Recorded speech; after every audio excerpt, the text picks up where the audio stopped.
Olá, seja bem-vindo, seja bem-vinda a mais um vídeo de questão aqui no canal. Sempre aquela questão com grande possibilidade de cair na prova e por isso a gente vai trazer sempre elas aqui para ajudar a fixar conteúdo, para ajudar a revisar. E às vezes a gente vai aprofundar um pouco mais aproveitando a questão e hoje a gente vai trazer um pouco sobre os riscos nos investimentos, né, para os investidores, tá?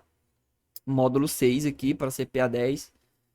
Um de seus clientes investidores comprou uma ação por 20, né? Então ele comprou uma ação por 20. Se passou ali 5 meses e esse investidor tentou vender ali no mercado, né? E dentre as diversas ofertas de compra, a melhor que ele achou foi de 9,50, né? Então tá perdendo mais de 50% do patrimônio nesse papel. Qual foi o principal risco enfrentado por esse investidor? E aí a gente tem algumas opções. De cara, o que eu sempre trago? Elimina o que dá para eliminar. A gente está falando de ações. Se a gente está falando de ações, logo esse investidor ele não vai correr o risco de crédito, tá? Então a gente já corta aqui. Por que ele não corre esse risco? Porque a empresa ela não deve nada para ele, tá? Não prometeu pagar nada para ele. A única coisa que pode acontecer ali é recebimento de dividendo, mas não caracteriza uma dívida, não caracteriza uma promessa de pagamento, tá bom? E aí a gente fica com risco de liquidez de mercado e o risco legal. O risco legal é mais tranquilo para a gente eliminar também, porque né, ele existe, tá? Existem ações, existem alguns investimentos, porém ele está mais ligado ali às normas, às leis, às regras, e aqui na questão não está falando nada sobre isso, né? A gente não vai ficar especulando, não vai ficar discutindo com a questão. E aí sobra, né? Geralmente são esses dois que sobram e geralmente são esses dois que são cobrados na prova. Aí também geralmente vem nesse formato aqui para tentar descobrir se é um ou se é outro. Primeiro o que eles têm de semelhança, tá? De semelhante.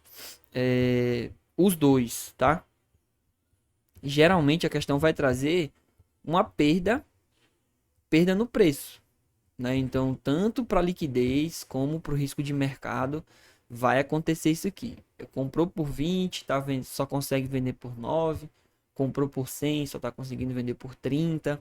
Então, o investidor, tanto no risco de liquidez quanto no risco de mercado, vai enfrentar dificuldade para conseguir vender a ação por um preço que ele considera um preço justo, né? Por exemplo, os R$ 20.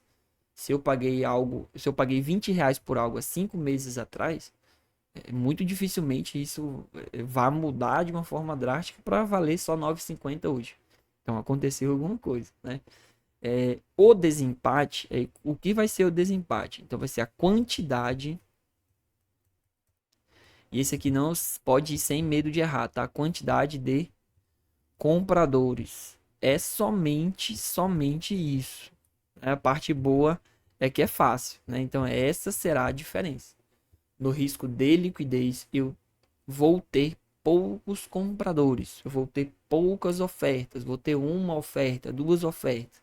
Dificuldade de encontrar compradores. Todas essas são palavras-chave para o risco de liquidez. A questão aqui, e sempre a questão ela vai deixar bem claro isso, tá? A questão ela pode ter pegadinha, ela pode ter alternativas que vai te confundir, mas ela não vai deixar margem de interpretação.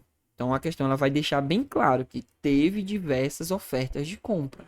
Então a questão ela tá dando essa informação e você precisa saber que se tem várias ofertas e mesmo assim esse investidor ele está perdendo, né, ele está deixando ali patrimônio, está perdendo patrimônio, isso só pode ser o risco de mercado, né? E aí por muitas vezes nem se explica, né? Ah, mas o que que aconteceu?